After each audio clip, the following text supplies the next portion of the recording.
Hello everyone, this is CounterYolo, bringing you another video in Star Trek Online. Today I'll be talking about the Kelvin warships available as of tomorrow, and we'll talk about some stats in terms of them inside the game.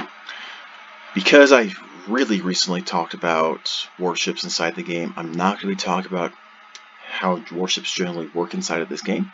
I'll instead be jumping straight into the Starship Comparisons, and then I will later talk about the lockbox and Lobi items that we're getting with this new season, and I'll do a TLDW at the end of the video, including some more ranting thoughts by myself about these things inside the game too.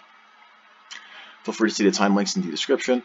There will be more than those three things, but you'll be able to see that in the description. Before we get into the Starship Comparisons, I'm just going to briefly go over the raw stats of these ships. Both of these destroyers, they're called heavy destroyers, which means they should have slightly higher stats than what you typically expect for a destroyer inside of the game. The cool thing about these destroyers, first off, is that they are one of the few destroyers, and not the only destroyers, that actually have 5 weapons in the front. Most other destroyers in the game are 4 weapons in the front, with 3 in the back, plus the experimental. These ones have 5 in the front, so that's going to allow them to have a lot more damage output on your dual beam bank and dual cannon and dual heavy cannon type builds inside of the game. Now, when it comes to stats, they're the exact same between the D7 and the Kelvin. So, I mean, the D7 gets that additional battle cloak, but other than that, these ships are going to be literally the exact same in basically every way. And funny enough, with these stats, these are the exact stats that you would need to tank inside of the game. And based upon the trading console, these are going to be more oriented towards tanking inside the game than actual DPS, but we will cover that later in the video. The bridge officer seating is a Commander Universal with a Lieutenant Commander Tactical Command and a Lieutenant Commander Engineering Pilot, which is an interesting combination. We haven't really seen that too much inside the game. I would have preferred a Commander Pilot or Commander Command, but that's just me personally. Because these are destroyers instead of battlecruisers like we've seen with every other D7 inside of the game, we actually can have 5 tactical consoles on this thing, which is a little weird for D7. I'm not gonna lie there, but you know, it's gonna be interesting. All right, so let's jump into Starship Comparisons now. And what I'll first do is I'll cover some D7 alternatives to this ship, because in my opinion, in this Starship Comparisons set here, I think the D7 is more interesting than the Kelvin. So yeah, let's go ahead and get started with all that. So for the cheap alternatives, these are the 2 ships that I think are the closest to the D7 in terms of the fleet options. We have the Fleet Katinga, and we have the Fleet Varal Support Battlecruiser. The Varal is actually a pretty solid battlecruiser inside of the game. It's got Commander Temper Operative. It's got a bunch of tactical abilities, so you can do, you can do cannon plus torpedo if you really want to on this ship. Be able to do a pretty decent job in terms of a decent DPS build on this thing with decent stats. The Fleet Katinga, the problem with this ship, frankly, is that it only has 3 tactical abilities in total on the ship, and it's a Lieutenant Tactical with an Ensign Tactical. And so, if you're actually wanting to do cannons on this ship, you'd have to do Cannon Scatter Volume 1 in your Lieutenant ability, and then you've got no attack patterns on your ship at all, which really sucks on this ship, and that's what holds this ship back itself. If this ship was 2 Lieutenant Tactical and an Ensign Science, that would be a different story, and it would actually be an okay ship. Because of that limitation right there is why I don't recommend this ship at all to people. That bridge is a little bit too hard to get over, frankly. And I would even take a Fleet Excelsior over this thing. But anyway, I mean, the Kelvin D7, very, very solid ship. Legally in comparison to these more budget type ships. A little bit faster than these things, but in terms of all the other destroyers and warships in the game, this is the slowest destroyer or warship inside of the game. At a 0.16, it is actually really slow. Most other destroyers and warships are going to be at a 0.18. Even the Discovery Flight Deck Carrier is faster than this destroyer, which is a little bit sad. It's faster than the TOS D7, but that's also a really old ship, so that's kind of to be expected at this point. Both these ships right here are very strong, but of course, both of these ships are promotion pack starships, so that's to be expected, as well as to their raw strength themselves and why their stats are going to be better than this thing. When it comes to other destroyers that I consider pretty strong, I of course have to go back to the KDF's Garimba Siege Destroyer. I think this is one of the best destroyers in the entire game. It's very fast. Yes, it's a 4/3+1, but you still get 5 tackle consoles, you get a hangar bay, and you get the Javelin ability, which the Javelin is basically, what's the word for that? It's basically a lance ability, except it fires up. You're able to fire it a bit more frequently than most lance abilities inside of the game. There are a couple of starships with a lance that you have a console with them that allows them to fire faster, but with this thing, it's still a very strong, frequently firing lance inside the game. They also have siege mode for even more offensive capability on this thing. I think this is one of those ships as to why you might want to pick KDF inside the game, or a KDF aligned Romulan, because this is a very strong starship that the Federation doesn't have any equivalence to this ship at all. We also have our veteran heavy destroyer. This is the KDF version of the destroyer that lifetime subscriber players can have access to. It's a very fast, very decently well-rounded destroyer inside of the game. Decent on its whole, but lower on shields than this thing, and very good inertia considering all of that. If you look at the stats for the bridge offshore seating, if this was a commander tactical, and you made this as universally tactical, the ships are actually pretty close in terms of its bridge offshore seating. Just gonna throw that out there to you all. These ships are fairly close to one another, just that this one's way faster than the Kelvin Timeline version.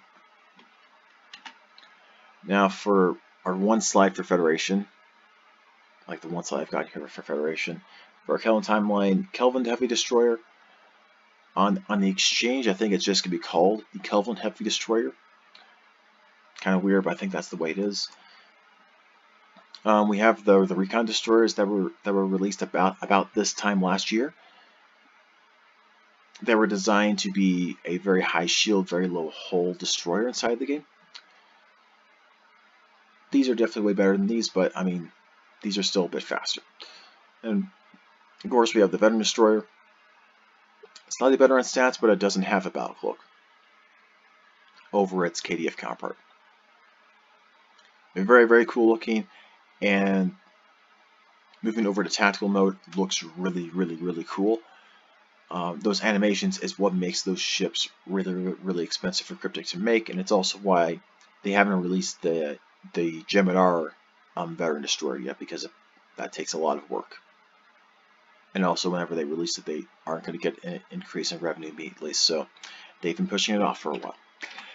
So anyway, versus the two Gemidar temporal warships, or two Gemidar warships in general in the game, we have the one that is the C-Store only version. You have to get Tier 6 Mastery to get the ship unlocked for everyone. Then we have the Fleet version, that's a temporal oriented ship that anyone can access basically immediately. You just have to get fleet modules to basically get the best version of the ship itself. Both of these versions are faster than this one. When it comes to warships, the Gemidar Vanguard warship is still one of the best in the entire game. It's going to be a pretty honest staple in terms of comparisons for a lot of people for a very long time inside of this game, with very solid stats overall. Slightly lower hull for slightly better shields, but still faster in impulse than the Kelvin D7.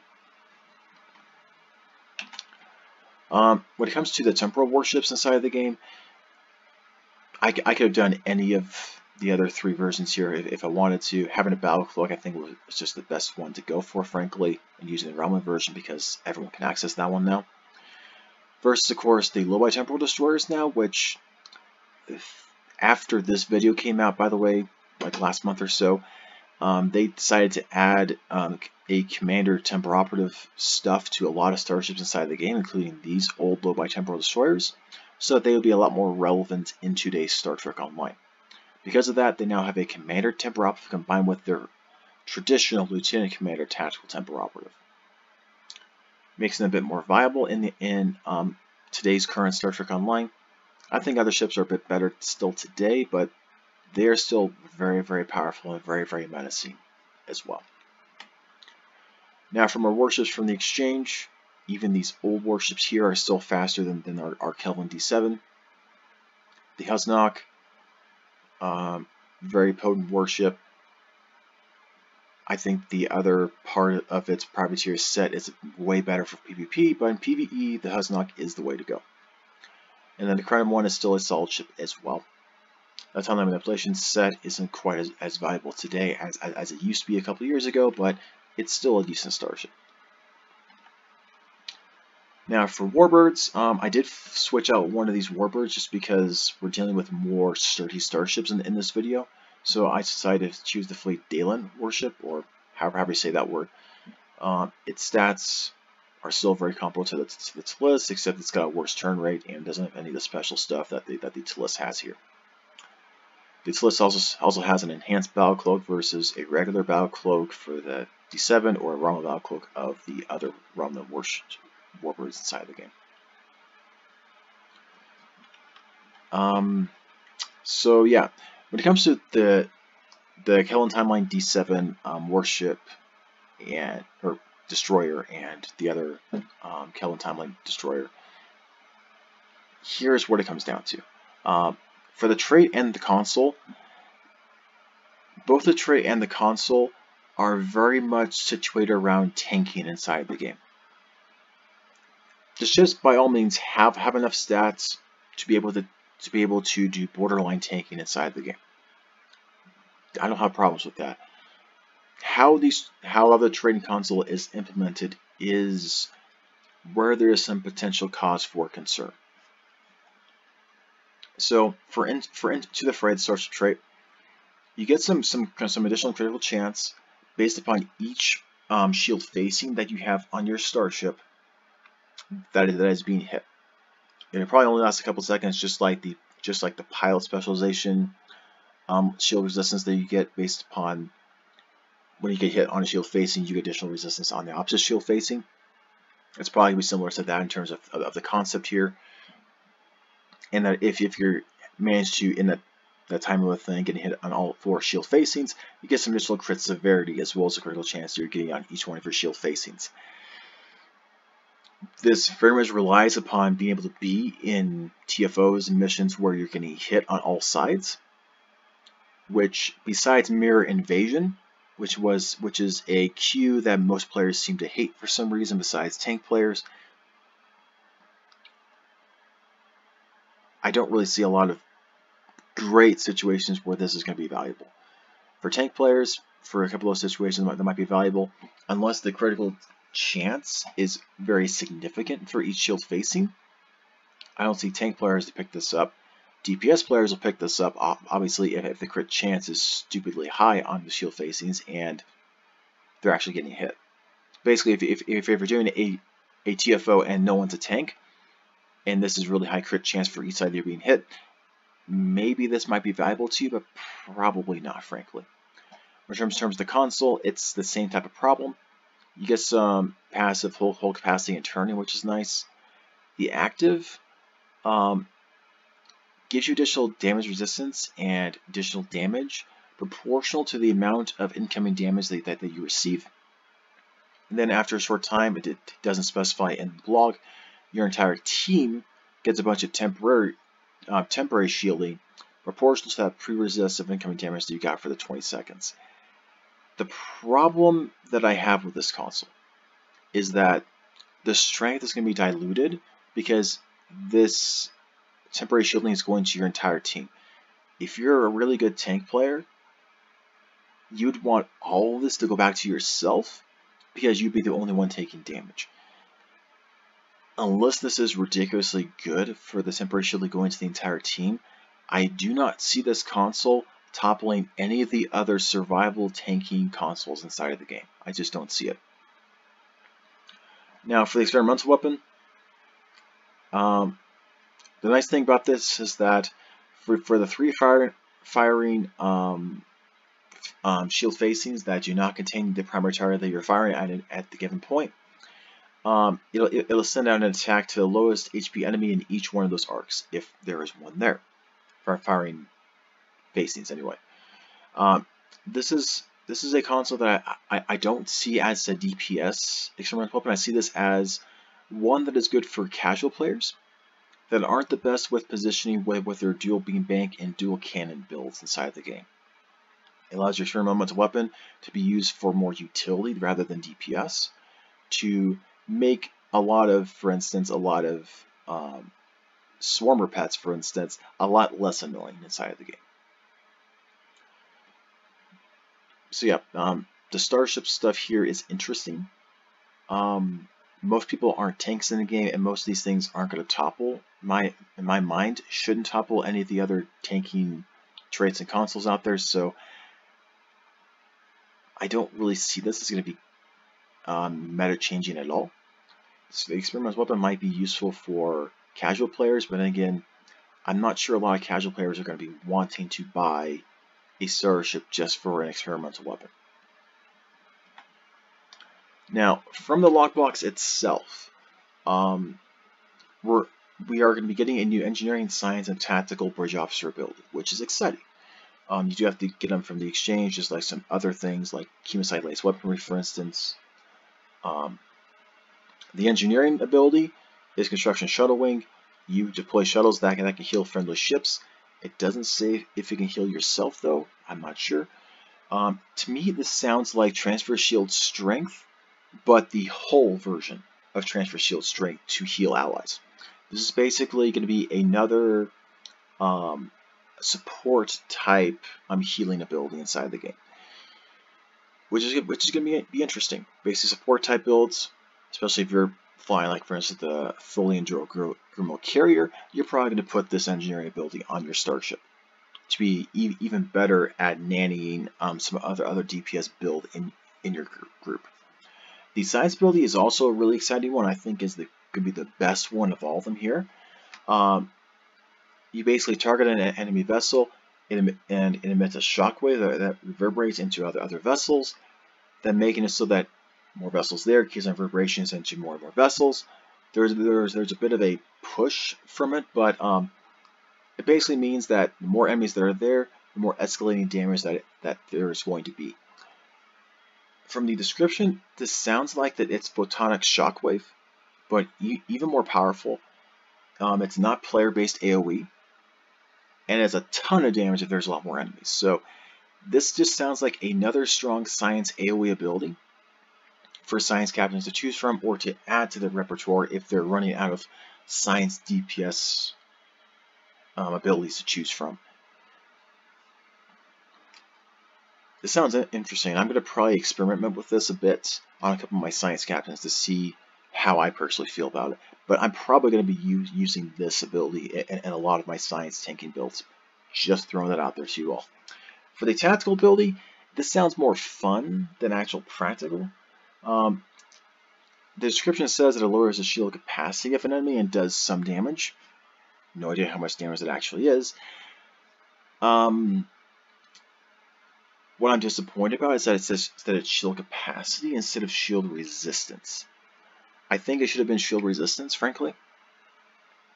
Like, whenever you're fighting an enemy in Star Trek Online and you're annoyed about getting through someone's shields, the problem typically is that, especially with a Zenkethi, for instance, they have a ton of shield resistance on their shields, and they have a lot of shields.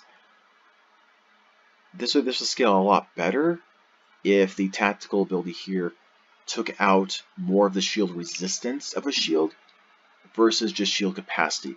Shield capacity basically just means this does extra damage to this person's shields, versus let's lower the shield resistance of an enemy so that more of the DPS abilities are actually going to be able to just take out the shield and punch through and start attacking the actual hull of an enemy vessel that we're fighting.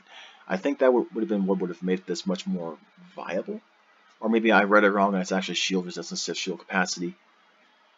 The other thing about this is for funsies is that if this ability actually defeats an enemy, you get an Admiralty card from it. There's some stipulations on this because they don't want this to become abused, and then people have a bazillion Admiralty cards. So I think you only get like 5 or 6 Admiralty cards based upon the types of sizes of ships that are available inside the game.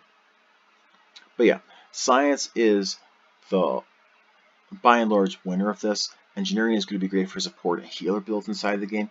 Maybe a little bit for tanking as well if that's allowed to heal yourself too. We will see. For space and ground traits, to be frank here, I don't think the space traits are going to be that viable. The ground traits should be more fun though. For the space traits, principal subordination, your general bridge officer abilities have a chance to trigger their appropriate team abilities. So for instance, if you have a bunch of engineering abilities, and then you're pushing them, you have a chance, whatever chance that is, to trigger that engineering team ability on yourself. Science for science team, tactical for tactical team. I see this only viable if you don't plan on slotting the team abilities on yourself in the first place. Especially if you're a tactical captain, wanting to use a lot of tactical abilities, and especially if you don't have room for tactical team, but you have a lot of tactical abilities on your starship. If losing a space trait is worth it to you, to not have to slot tactical team in your build, and this has a high enough chance to trigger that, maybe this is worthwhile for you. That's the only situation I can really see this being used. Freshman from R&R, shield cooldown from the various team abilities is lower, and the first control ability that's hit on you is cleansed with a moderate duration between being able to do that. Unless the control ability cleanse is really, really good. I mean, there's other space traits that do a cleanse and a resistance to control abilities that I think are just going to be better than this, so I don't really see this becoming an optimal space trait, but who knows, maybe in PvP this might be overpowered. I don't know. For SWAT team, basically when an NPC that's not a pet and not like an enemy that can't be teleported is hitting your rear arc, they're transported to your forward arc instead. So this should be a decent trait for casual players who are playing dual beam bank and dual cannon type of builds that don't have a lot of defensive DPS options in their rear arc of their starship. For ground traits though, I think are going to be a lot more viable. To absent friends is basically screaming, hey players, if you're a science healer, please pick me as one of your ground traits. If you're one of those people, get this ground trait. If not, don't worry about it. Ground trait hollow decoys.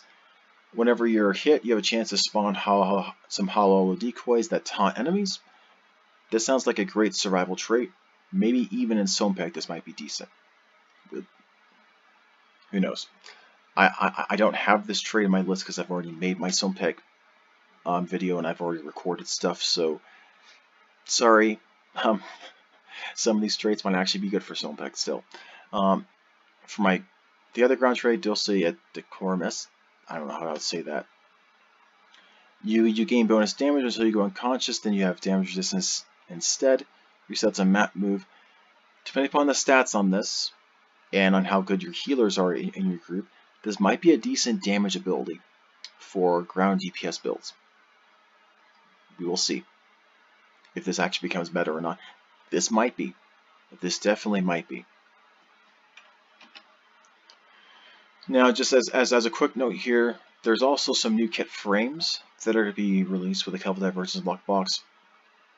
Then whenever you're using your kit modules, you have a chance to have a passive thing for your profession go off.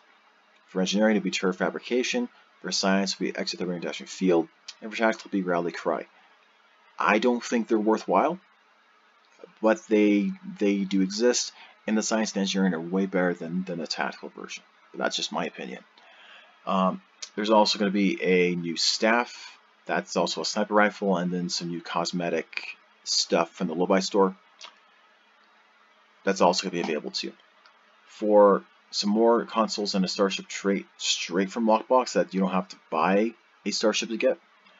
A new console called Swarmer Matrix. It spawns basically suicide pets like you see in Star Trek Beyond. This Kelvin Lockbox is designed around Star Trek Beyond, so that's kind of to be expected. That also passively increases the DPS from your hangar pets, as well as from destructible torpedoes, which is interesting. So if you're doing a build that's basically situated around your hangar pets, this is probably a console to get as well. We have also another console called Hull Image Refractors that I think is basically worthless. It gives you a cloak if you don't move, and also if you have a hull heal that goes above 100%, it gets some temporary shielding. Okay, so the Starship trait is also called Concealed Repairs. This one is another Starship trait that I think could be really good in PvP. Cloaks, as well as placates, help recover bridge officer cooldowns and give you a whole heal over a short duration with a decent cooldown on it. Depending on how the numbers are for that, I could see that as insanely good for PvP, or if the placate is really good for doing the cooldowns, we might even have Ox Structural Integrity Field helping out with cooldowns for traits as well. We will see. If we're have to see numbers on this to know for sure. That's definitely possible. Because if you pseudo submission plus Ox Structural Integrity Field, yeah, this might actually be decent for cooldowns in PvE combat. We will see though. Of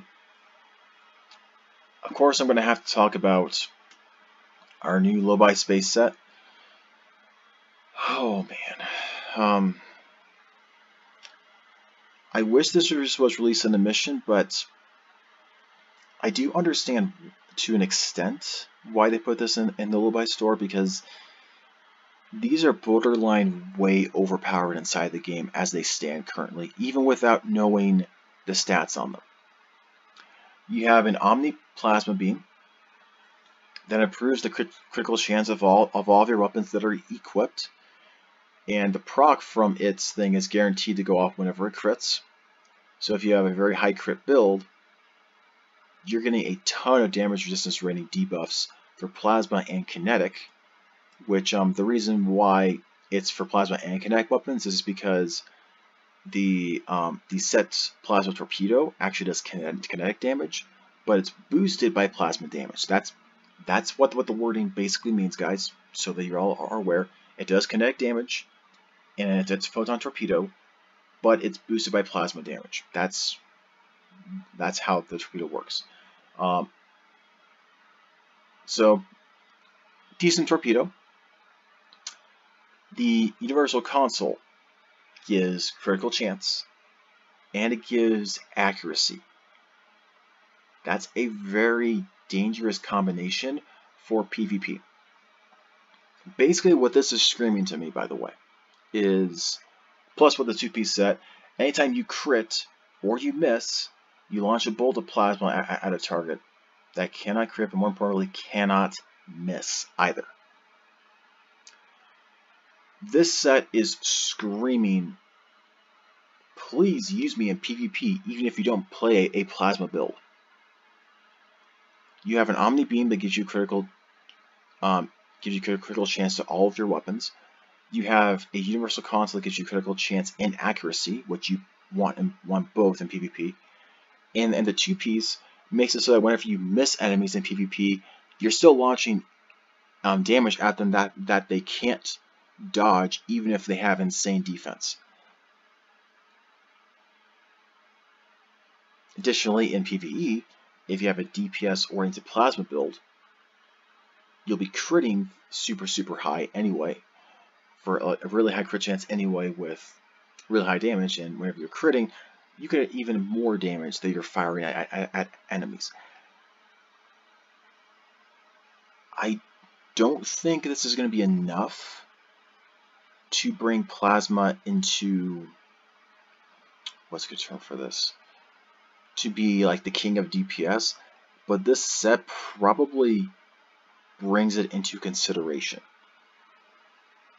It's definitely a very strong set. I'm saying this is a very strong set, especially if you're using a ship that uses the Miracle Worker specialization in one of its bridge officer seats. So you could have, you know, 6-7 cannon type weapons plus a plasma omni in there for the 2-piece in there, plus an additional crit chance from the weapon. This is a very, very strong set. Basically, I think this is going to be potentially in the meta for PvP once we see a commander pilot with a lieutenant commander miracle worker seat PvP type starship inside of the game.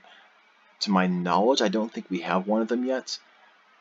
This is definitely a set that screams, Cryptic, please give me one of those types of ships in the game so I can abuse this in PvP.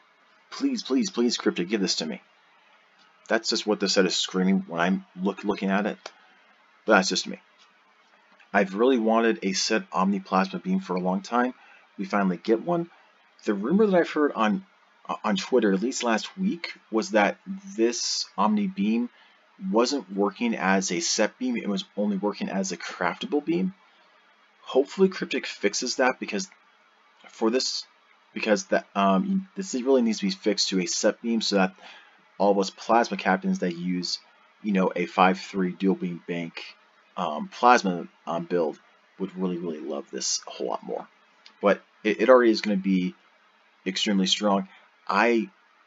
There is a good chance something in this here is probably going to be nerfed, either in its overall damage or something to be taken off of this in total. Definitely a good chance of that, and we'll see and hear from the DPS community as to how strong this actually is. In terms of some new ground kit modules, Bioessence Transfer is probably one of the best ones here. For those of you that play melee-oriented ground builds, I know a lot of you don't, but I have 2 of them, so because it's fun, when you have 22 characters, you might as well have some different type of builds. The problem that I was having was that for my tactical version for melee, I have one science melee and I have one tactical melee. For my tactical melee, for that time whenever my kit module that gives me lifesteal on my melee damage is down, and that's not going off, there are sometimes that can actually, you know, go down in those little breaks. And so, like, for me, I was like, I've got 1 or 2 kit modules left. It would be nice if I could have additional heal in there. And so, Bioessence Transfer basically gives that extra melee damage heal available to melee builds out there, which is something that's, they're actually noticing that that's something that is needed, and so they're finally adding that to the game. A Smoke Gel Trap, it's basically like it sounds like that it's like a mine that if people trigger it, they get a fragile hold that lasts for a long time. This sounds great for ground PvP. Of course, I could be dead wrong, and that could be borderline worthless, but to me, a fragile hold means, great, they're held, I can now focus on someone else on the team instead. And they're stuck there for a while. The Chain Conduit Capacitor, depending upon its numbers, this might be really good. It's worded that it has a brief recharge period with bouncing electrical damage. So it might be really good versus large groups of enemies. We will see though. A lot of people don't test ground DPS for kit modules, unfortunately, so you might not hear much about this this console here. Okay, so for the TLDW of this video, we have a new Kelvin Lockbox with new Kelvin destroyers. One for the Federation and one for the KDF. For the lockbox itself, we've got some new traits and consoles and kit modules. The traits and console, for the most part, are more fun than practical, and the kit modules are more useful, in my opinion. Look through the video if you want to know more about those types of things inside the game. We've also got a new engineering, science, and tactical bridge officer ability available from Lockbox. The science one, in my opinion, is the best one for DPS. Engineering gives a decent support ability for support type builds inside the game. The tactical one sounds more just for fun. We also have some new Lobi items, including a Star Trek Beyond survival suit and Star Trek Beyond's staff from that awesome girl in that movie. That's a melee weapon with a sniper rifle weapon additional attack as well. It's probably, again, a more fun than practical weapon inside the game, unless they really buff the DPS on it, like they buffed the Discovery Lobi weapons phaser rifle a little while ago.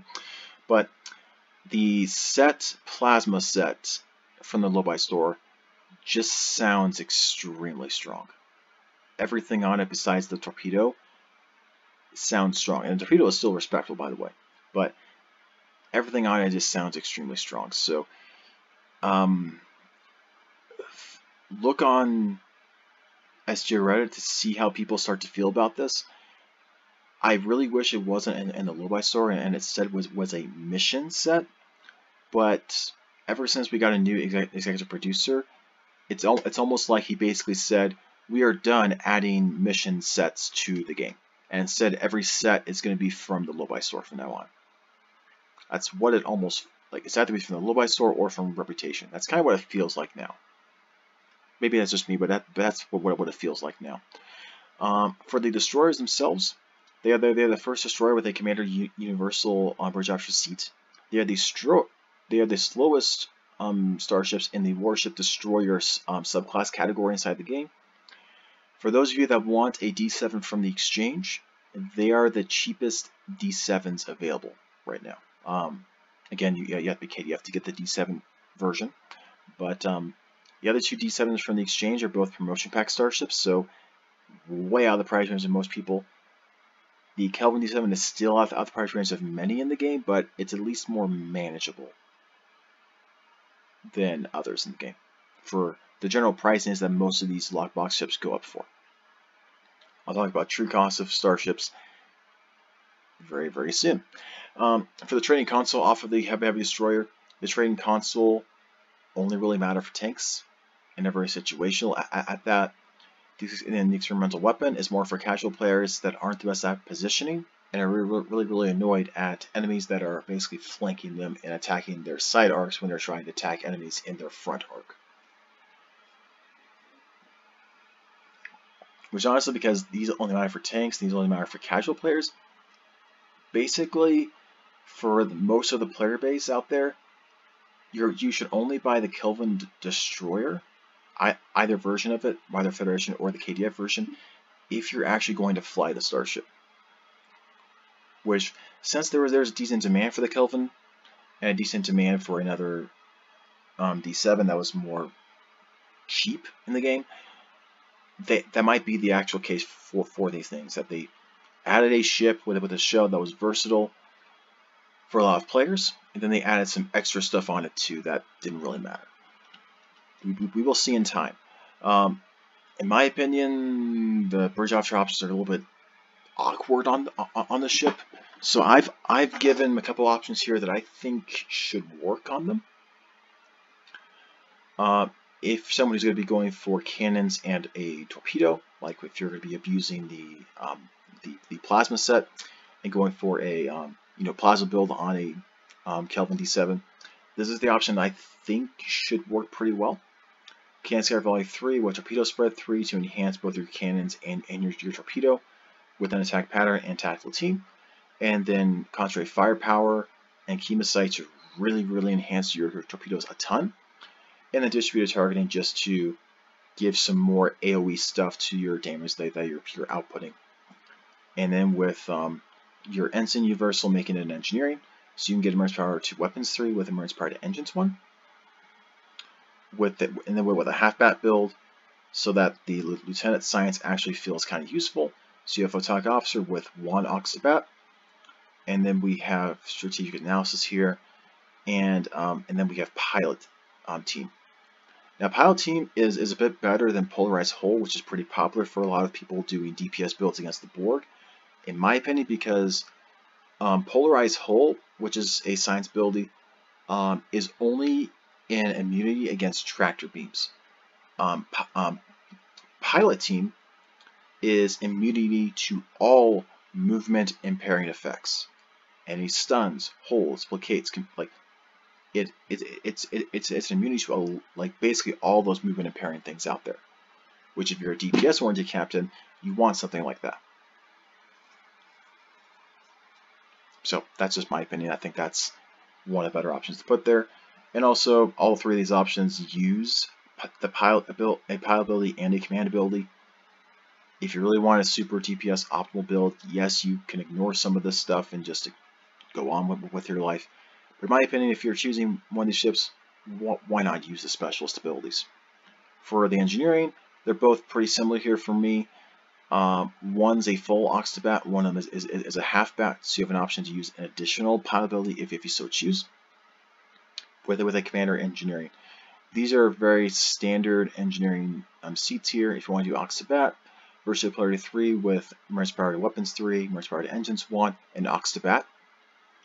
You can't put it any lower than lieutenant to help with cooldowns. And for the commander or lieutenant commander tactical, you have emergency power 2, or sorry, beam fire will 3, tactical team, and rally point marker 1.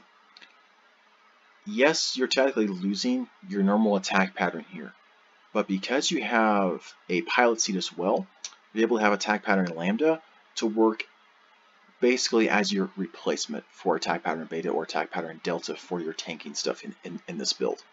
You don't need do options to help out with them. It's actually a fairly potent attack pattern inside the game. Yes, you can't synergize with the other two ones to get additional threat or additional healing with your abilities, but it's still a very potent ability inside the game. Hold Together is actually a really strong pilot ability as well. As long as you're going at full impulse or at full speed, it gives a lot of effects similar to hazard emitters. Frankly, they're very similar in terms of that. For half-bat builds, you'll have Photonic Officer here instead of transferred shield strength. And then for my answer universal, I typically like an engineering team there as well. But that's just me. You have some options for abilities. Obviously, there are probably going to be better ones out there. This was just me when I was initially thinking about this really quickly, thinking about putting something together. Those are the initial options that came together in my mind. People on SGReddit can probably give you better options over there as well. And this is just a little slide just showing you this is something that I am probably going to be covering in a couple weeks in terms of the gap of science ships inside of the game. Anyway, feel free to like and subscribe if you like this type of content. In just a couple of days, I will have an Arena of Sompek video come out. I'm talking about some decent builds there. That should be coming out in just about 2 days, or I guess a day and a half now, because this is going to be releasing in the afternoon because of how long it took me to organize this video. Yeah, there is some interesting stuff coming out of this new Kelvin Lockbox. And so yeah, there's some things to look forward potentially to in this game, in this next upcoming season. And of course, we have the new Alachi ship that you can participate every day to get some progress tokens to get that new Alachi frigate as well. But anyway, thank you all for watching, and see you in just a couple days.